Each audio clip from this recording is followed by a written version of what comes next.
Chapter 1. Once upon a time, there was a little chimney sweep, and his name was Tom. That is a short name, and you have heard it before, so you will not have much trouble in remembering it. He lived in a great town in the North Country, where there were plenty of chimneys to sweep, and plenty of money for Tom to earn and his master to spend. He could not read nor write, and did not care to do either, and he never washed himself, for there was no water up the court where he lived. He had never been taught to say his prayers. He never had heard of God or of Christ, except in words which you never have heard, and which it would have been well if he had never heard. He cried half his time, and laughed the other half. He cried when he had to climb the dark flues, rubbing his poor knees and elbows raw, and when the soot got into his eyes, which it did every day in the week, and when his master beat him, which he did every day in the week, and when he had not enough to eat, which happened every day in the week likewise. And he laughed the other half of the day, when he was tossing halfpennies with the other boys, or playing leapfrog over the posts, or bowling stones at the horses' legs as they trotted by, which last was excellent fun when there was a wall at hand behind which to hide. As for chimney sweeping, and being hungry and being beaten, he took all that for the way of the world, like the rain and snow and thunder, and stood manfully with his back to it till it was over, as his old donkey did to a hailstorm, and then shook his ears and was as jolly as ever, and thought of the fine times coming when he would be a man at a master sweep, and sit in the public house with a quart of beer and a long pipe, and play cards for silver money, and wear velveteens and ankle jacks, and keep a white bulldog with one grey ear, and carry her puppies in his pocket just like a man. And he would have apprentices, 1, 2, 3 if he could.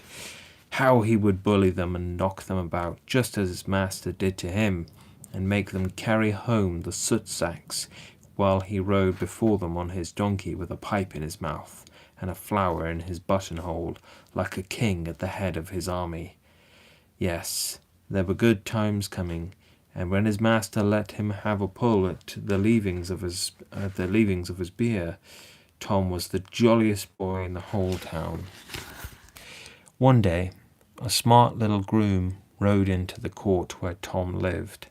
Tom was just hiding behind a wall to heave half a brick at his horse's legs, as is the custom in that country when they welcome strangers. But the groom saw him, and hallooed to him to know where Mr. Grimes, the chimney sweep, lived. Now, Mr. Grimes was Tom's own master, and Tom was a good man of business, and always civil to customers, so he put the half-brick down quietly behind the wall, and proceeded to take orders. Mr. Grimes was to come up next morning to Sir John Harthover's at the place, for his old chimney sweep was gone to prison, and the chimneys wanted sweeping.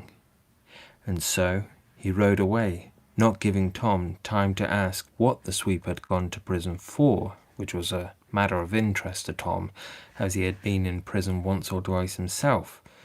Moreover, the groom looked so very neat and clean, with his drab gaiters, drab breeches, drab jacket, snow-white tie with a smart pin in it, and clean round ruddy face, that Tom was offended and disgusted at his appearance, and considered him a stuck-up fellow who gave himself airs because he wore smart clothes, and other people paid for them, and went behind the wall to fetch the half-brick after all, but did not, remembering that he had come in the way of business, and was, as it were, under a flag of truce.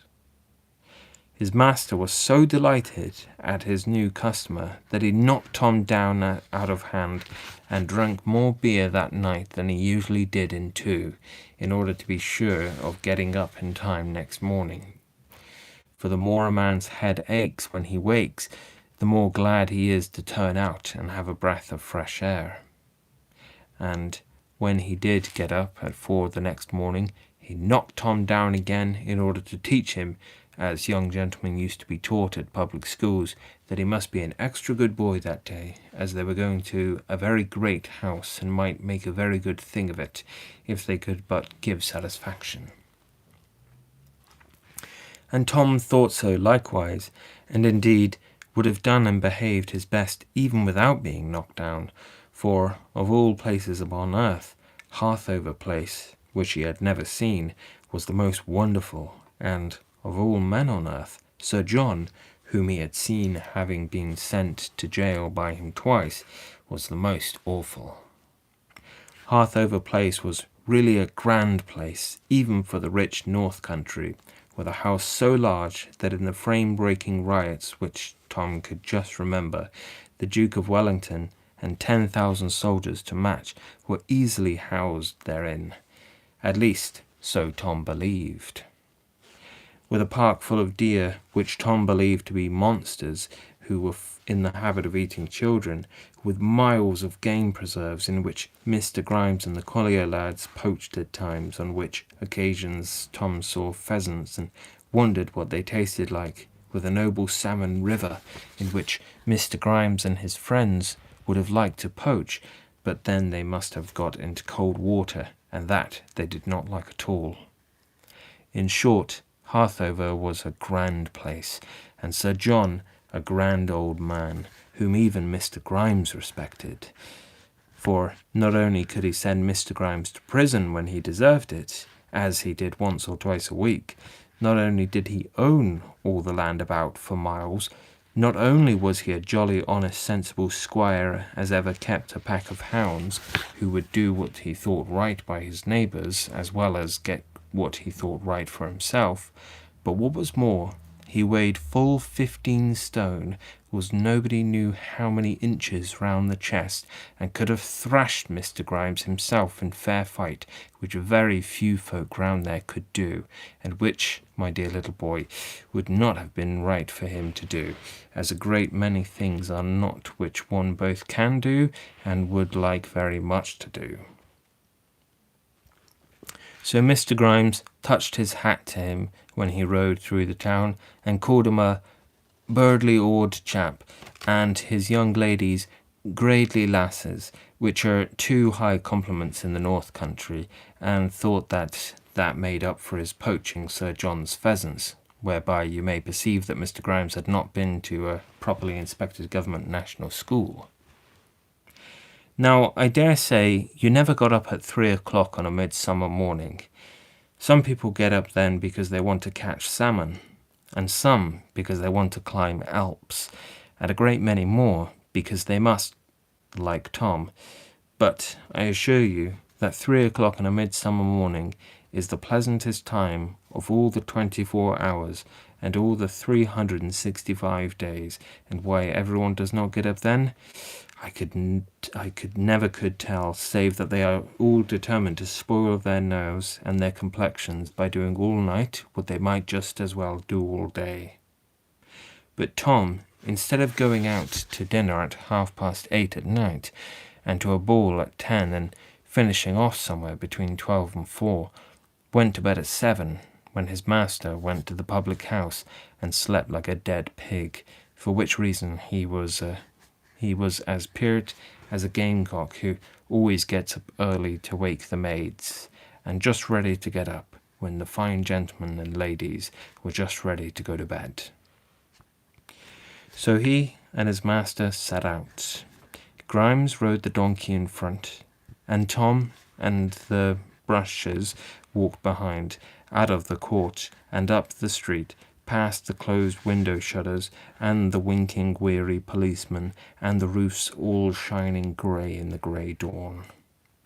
They passed through the pitmen's village, all shut up and silent now, and through the turnpike, and then they were out in the real country, and plodding along the black dusty road between black slag walls, with no sounds but the groaning and thumping of the pit engine in the next field. But soon the road grew white, and the walls likewise, and at the wall's foot grew long grass and gay flowers, all drenched with dew, and instead of the groaning of the pit engine, they heard the skylark saying his matins high up in the air, and the pit bird warbling in the sedges as he had warbled all night long. All else was silent, for old Mrs. Earth was still fast asleep, and like many pretty people, she looked still prettier asleep than awake. The great elm trees in the gold-green meadow in the gold-green meadows were fast asleep above, and the cows fast asleep beneath them. Nay, the few clouds which were about were fast asleep likewise, and so tired that they had lain down on the earth to rest, in long white flakes and bars, among the stems of the elm trees, and along the tops of the alders by the stream, waiting for the sun to bid them rise and go about their day's business in the clear blue overhead. On they went, and Tom looked and looked, for he never had been so far into the country before, and longed to get over a gate, and pick buttercups, and look for birds' nests in the hedge, but Mr. Grimes was a man of business, and would not have heard of that. Soon they came up with a poor Irish woman trudging along with a bundle at her back. She had a grey shawl over her head, and a crimson madder petticoat, so you may be sure she came from Galway. She had neither shoes nor stockings, and limped along as if she were tired and footsore, but she was a very tall, handsome woman, with bright grey eyes, and heavy black hair hanging about her cheeks. And she took Mr. Grimes's fancy so much that when he came alongside, he called out to her, "This is a hard road for a gradely foot like that. Will you up, lass, and ride behind me?" But perhaps she did not admire Mr. Grimes's look and voice, for she answered quietly, "No, thank you. I'd sooner walk with your little lad here." "You may please yourself," growled Grimes, and went on smoking. So she walked beside Tom, and talked to him, and asked him where he lived, and what he knew, and all about himself, till Tom thought he had never met such a pleasant-spoken woman. And she asked him at last whether he said his prayers, and seemed sad when he told her that he knew no prayers to say. Then he asked her where she lived, and she said far away by the sea. And Tom asked her about the sea, and she told him how it rolled and roared over the rocks in winter nights, and lay still in the bright summer days for the children to bathe and play in it, and many a story more, till Tom longed to go and see the sea and bathe in it likewise. At last, at the bottom of a hill, they came to a spring, not such a spring as you see here, which soaks up out of a white gravel in the bog among red flycatchers and pink bottle heath and sweet white orchies, nor such a one as you may see too here, which bubbles up under warm sandbank in the hollow lane by the great tuft of lady ferns, and makes the sand dance reels at the bottom day and night all the year round. Not such a spring as either of those, but a real north country limestone fountain, like one of those in Sicily or Greece, where the old heathen fancied the nymphs sat cooling themselves the hot summer's day, while the shepherds peeped at them from behind the bushes. Out of a low cave of rock, at the foot of a limestone crag, the great fountain rose, quelling and bubbling and gurgling, so clear that you could not tell where the water ended and the air began, and ran away under the road, a stream large enough to turn a mill, among blue geranium and golden globe flower and wild raspberry and the bird cherry, and with its tassels of snow. And there Grimes stopped and looked, and Tom looked too.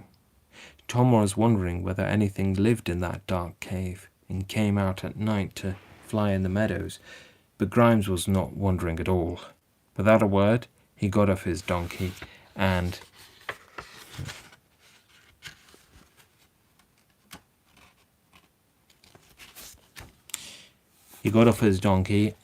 clambered over the low road wall and knelt down and began dipping his ugly head into the spring, and very dirty he made it. Tom was picking the flowers as fast as he could. The Irish woman helped him and showed him how to tie them up, and a very pretty nosegay they had made between them. But when he saw Grimes actually wash, he stopped, quite astonished, and when Grimes had finished and began shaking his ears to dry them, he said, "Why, master, I never saw you do that before." "Nor well again, most likely. 'Twasn't for cleanliness I did it, but for coolness. I'd be ashamed to want washing every week or so, like any smutty collier lad." "I wish I might go and dip my head in," said poor little Tom. "It must be as good as putting it under the town pump, and there is no beadle here to drive a chap away." "Thou come along," said Grimes. What dost want with washing thyself? Thou did not drink half a gallon of beer last night like me." "I don't care for you," said naughty Tom, and ran down the stream and began washing his face. Grimes was very sulky, because the woman preferred Tom's company to his, so he dashed at him with horrid words and tore him up from the knees and began beating him. But Tom was accustomed to that, and got his head safe between Grimes's legs and kicked his shins with all his might. "Are you not ashamed of yourself, Thomas Grimes?" cried the Irishwoman over the wall. Grimes looked up, startled at her knowing his name, but all he answered was, "No, nor never was yet," and went on beating Tom. "True for you. If you ever had been ashamed of yourself, you would have gone over into Vendale long ago." "What do you know about Vendale?" shouted Grimes, but he left off beating Tom. "I know about Vendale, and about you too. I know, for instance, what happened at Aldermire Copse by night 2 years ago, come Martinmas." "You do?" shouted Grimes, and leaving Tom, he climbed up over the wall and faced the woman. Tom thought he was going to strike her, but she looked him too full and fierce in the face for that. "Yes, I was there," said the Irishwoman quietly. "You are no Irishwoman by your speech," said Grimes after many bad words. "Never mind who I am. I saw what I saw, and if you strike that boy again, I can tell what I know." Grimes seemed quite cowed, and got on his donkey without another word. "Stop," said the Irishwoman. "I have one more word for you both, for you will both see me again before all is over. Those that wish to be clean, clean they will be, and those that wish to be foul, foul they will be. Remember." And she turned away and threw a gate into the meadow. Grimes stood still a moment, like a man who had been stunned. Then he rushed after her, shouting, "You come back!" But when he got into the meadow, the woman was not there. Had she hidden away? There was no place to hide in.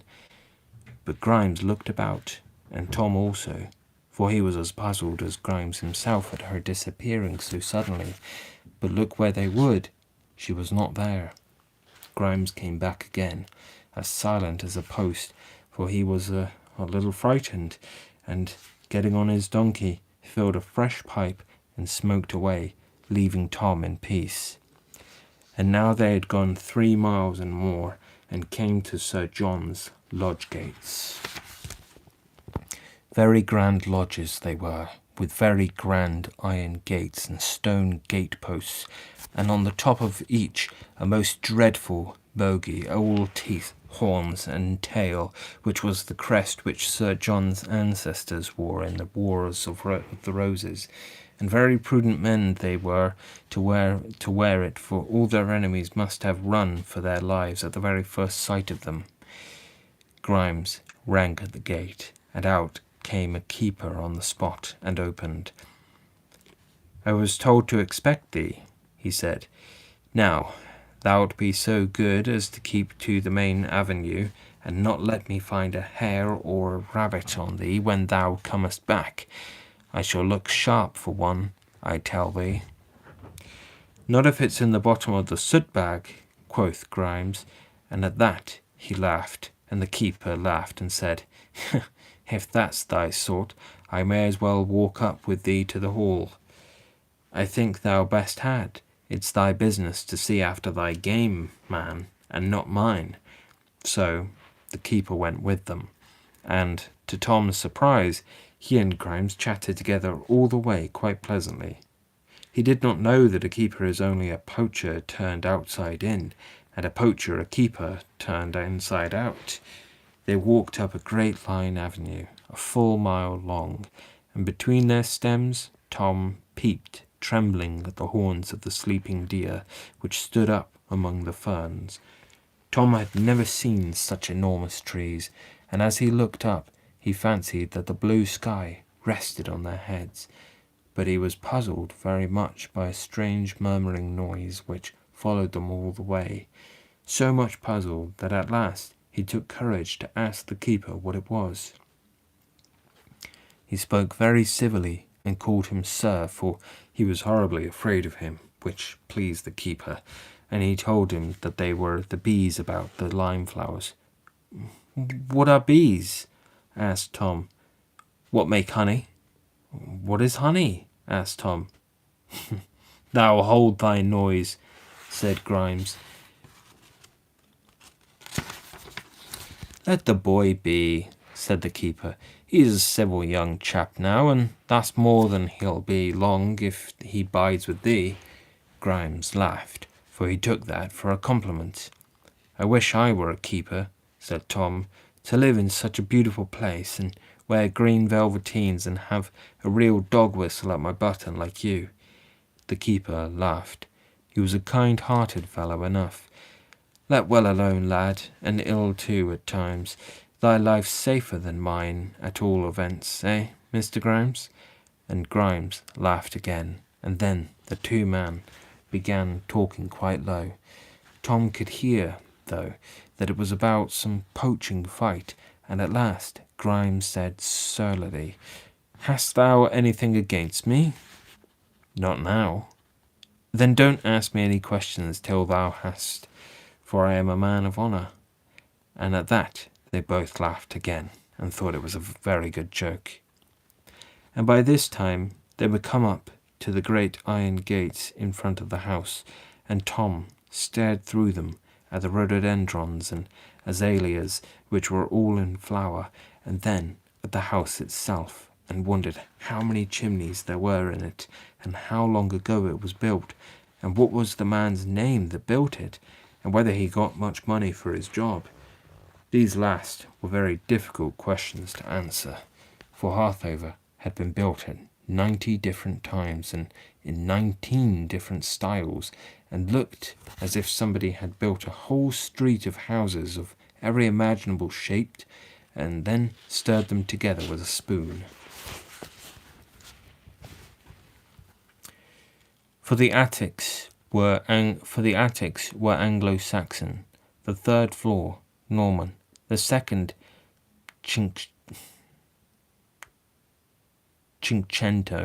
the first floor Elizabethan, the right wing pure Doric, the centre early English with a huge portico copied from the Parthenon, the left wing pure Boeotian, which the country folk admired most of all because it was just like the new barracks in the town, only 3 times as big.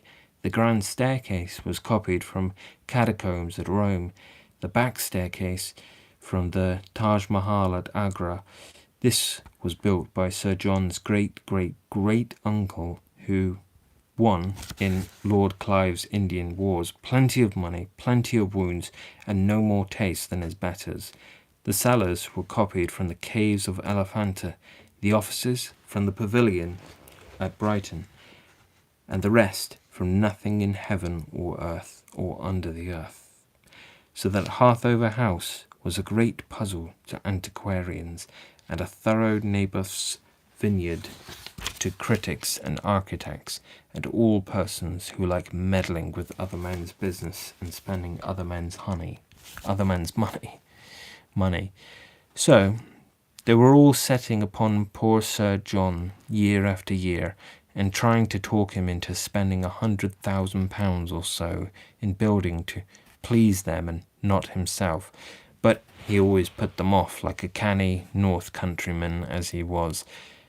One wanted him to build a Gothic house, but he said he was no Goth, and another to build an Elizabethan, but he said he lived under good Queen Victoria and not good Queen Bess, and another was bold enough to tell him that his house was ugly, but he said he lived inside it and not outside, and another that there was no unity in it, but he said that was just why he liked the old place. For he liked to see how each Sir John and Sir Hugh and Sir Ralph and Sir Randall had left his mark upon the place, each after his own taste, and he had no more notion of disturbing his ancestors' work than of disturbing their graves. For now the house looked like a real live house, and that had a history, and had grown and grown as the world grew, and that it was only an upstart fellow who did not know who his own grandfather was, who would change it for some spick-and-span new Gothic or Elizabethan thing, which looked as if it had been all spawned in a night, as mushrooms are. From which you may collect, if you have wit enough, that Sir John was a very sound-headed, sound-hearted squire, and just the man to keep the countryside in order and show good sport with his hounds.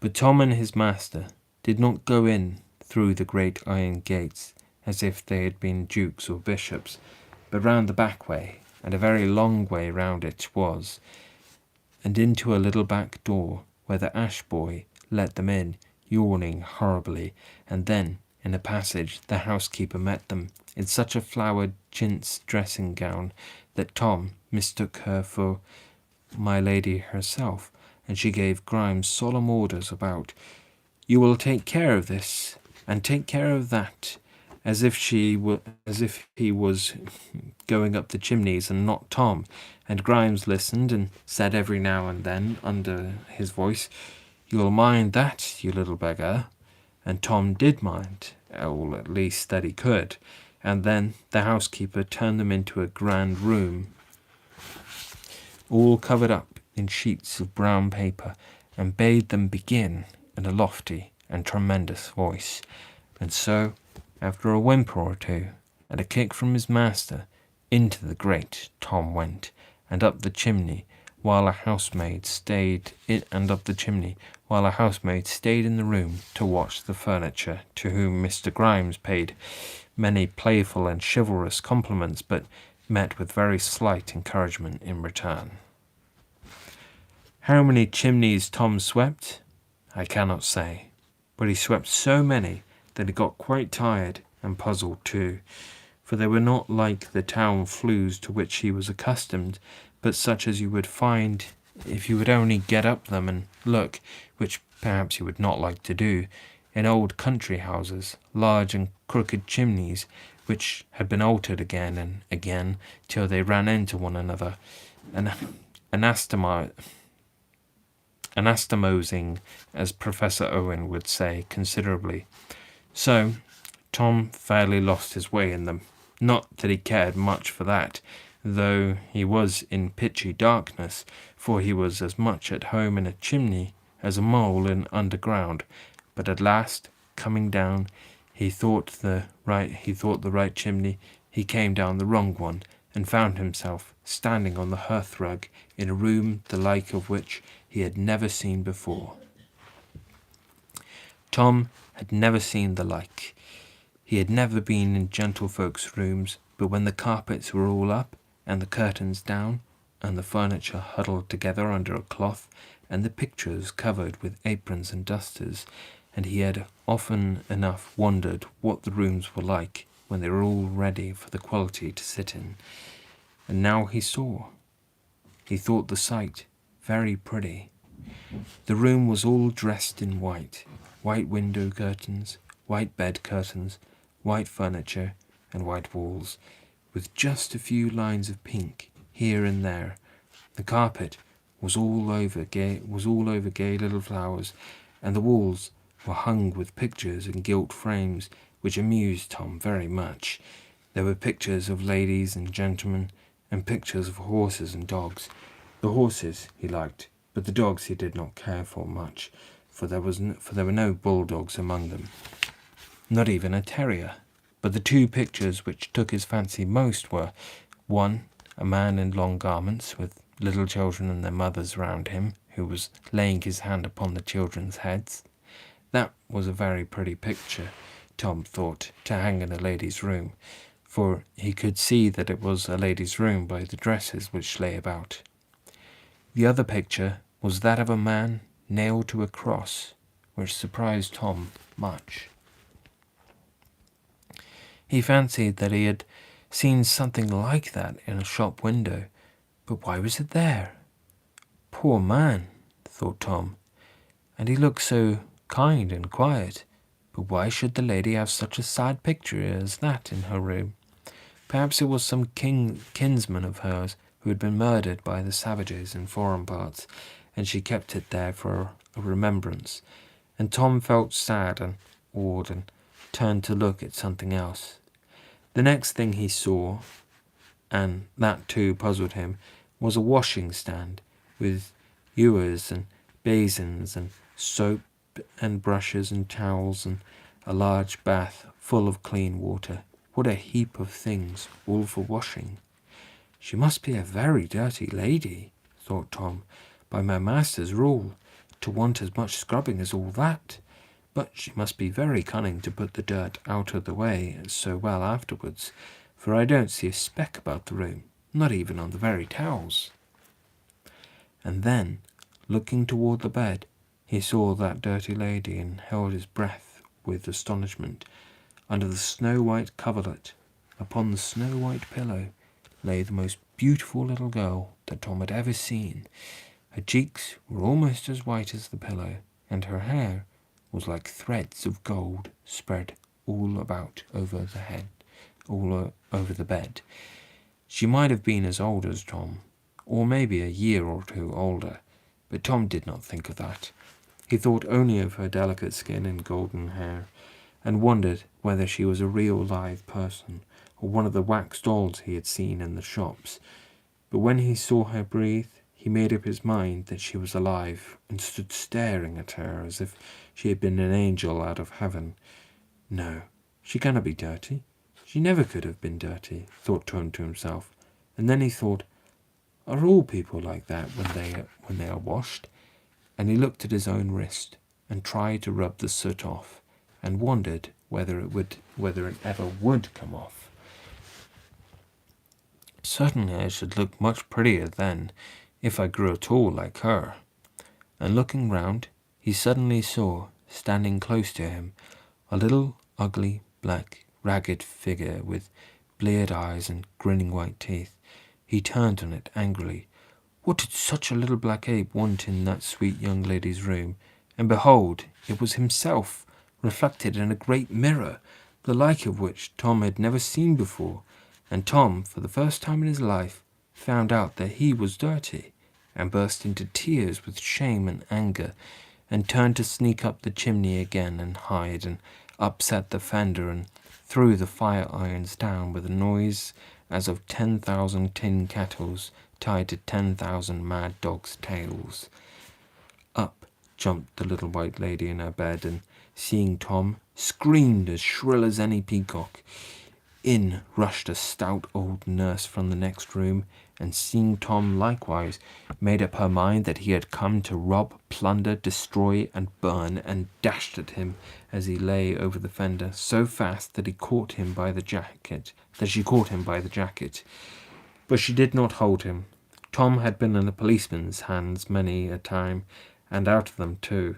What is more, and he would have been ashamed to face his friends forever if he had been stupid enough to be caught by an old woman. So he doubled under the good lady's arms, across the room, and out of the window in a moment. He did not need to drop out though he would have done so bravely enough, nor even to let himself down a spout, which would have been an old game to him. For once he got up by a spout to the church roof, he said to take jackdaws as eggs, but the policeman said to steal lead, and when he was seen on high, sat there till the sun got too hot and came down by another spout, leaving the policeman to go back to the station house and eat their dinners. But all under the window spread a tree with great leaves and sweet white flowers, almost as big as his head. It was a magnolia, I suppose, but Tom knew nothing about that, and cared less, for down the tree he went, like a cat, and across the garden lawn, and over the iron railings, and up the park, towards the wood, leaving the old nurse to scream murder and fire at the window. The under-gardener, mowing, saw Tom and threw down his scythe, caught his leg in it, and cut his shin open, whereby he kept his bed for a week. But in his hurry he never knew it, and gave chase to poor Tom. The dairymaid heard the noise, got the churn between her knees, and tumbled over it, spilling all the cream. And yet she jumped up and gave chase to Tom. A groom, cleaning Sir John's hack at the stables, let him go loose, whereby he kicked himself lame in 5 minutes, but he ran out and gave chase to Tom. Grimes upset the soot sack in the new gravelled yard and spoiled it all utterly, but he ran out and gave chase to Tom. The old steward opened the park gate in such a hurry that he hung up his pony's chin upon the spikes, and, for aught I know, it hangs there still, but he jumped off and gave chase to Tom. The ploughman left his horses at the headland and jumped over the fence and pulled the other into the ditch, plough and all, but he ran on and gave chase to Tom. The keeper, who was taking a stoat out of a trap, let the stoat go and caught his own finger, but he jumped up and ran after Tom, and considering what he said and how he looked, I should have been sorry for Tom if he had caught him.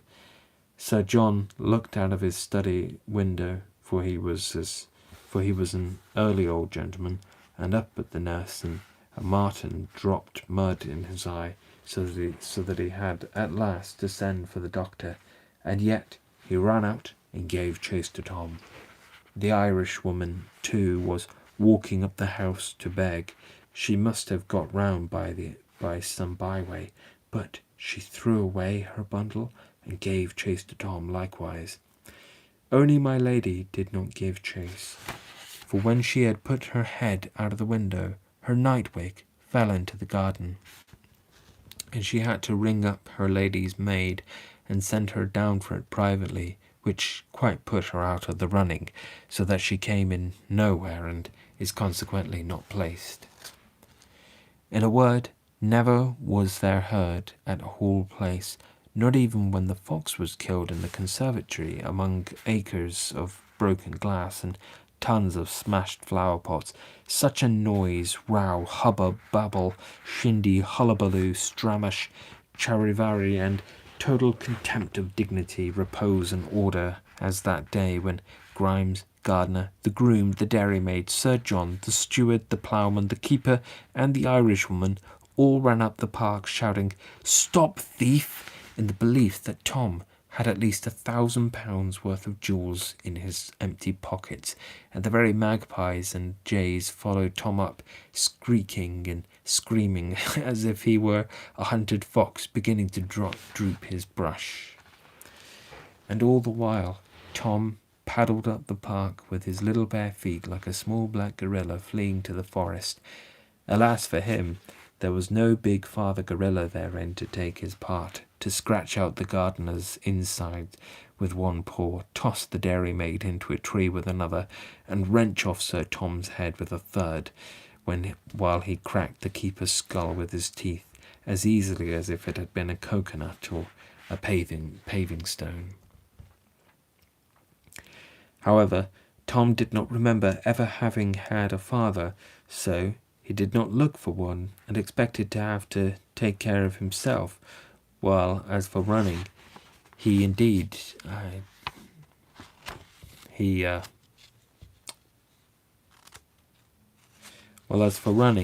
he could keep up for a couple of miles with any stagecoach if there was the chance of a copper or a cigar end, and turn coach wheels on his hands and feet 10 times following, which is more than you can do.